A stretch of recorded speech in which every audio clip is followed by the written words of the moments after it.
భూమాత పరిచిన పచ్చని తివాచీ లాంటి వరిచేల మధ్య అందమైన కొబ్బరి చెట్ల నడుమ నేలకు దిగి వచ్చిన ఇంద్రధనుస్సులా సాగింది కోనసీమ ప్రభల తీర్థం.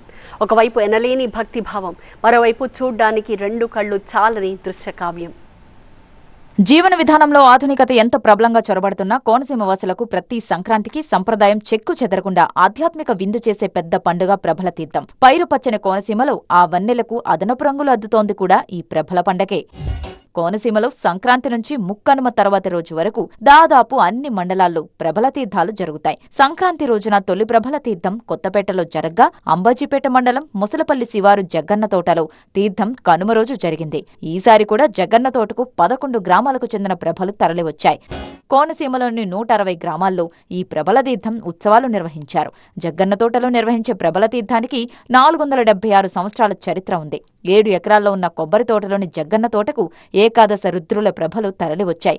ఎంతో విశిష్టత ఉన్న జగ్గన్న తోట ప్రభల తీర్థాన్ని రాష్ట్ర పండుగగా గుర్తించి భారీ ఏర్పాట్లు చేసింది ప్రభుత్వం.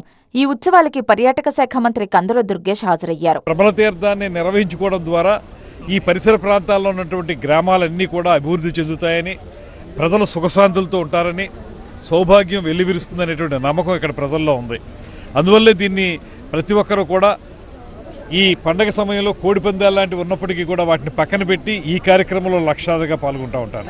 ఈ జగ్గన్న తోట ప్రభల తీర్థాన్ని ఆంధ్రప్రదేశ్ రాష్ట్ర పండుగగా ముఖ్యమంత్రి గారు ప్రకటించడం, మొన్న 9వ తారీఖున దానికి జీవో రావడం కూడా చాలా ఆనందకరమైన విషయం. 17వ శతాబ్దంలో పెద్దాపురం సంస్థానాధీశులైన వత్సవాయి జగన్నాథ మహారాజు ఈ ప్రభల ఉత్సవాన్ని ప్రారంభించినట్లు చరిత్ర చెబుతోంది.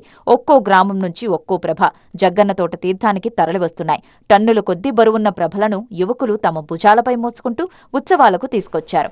మరోవైపు లక్షలాది మంది ఈ మహాజాతరను చూసి పులకించిపోయారు.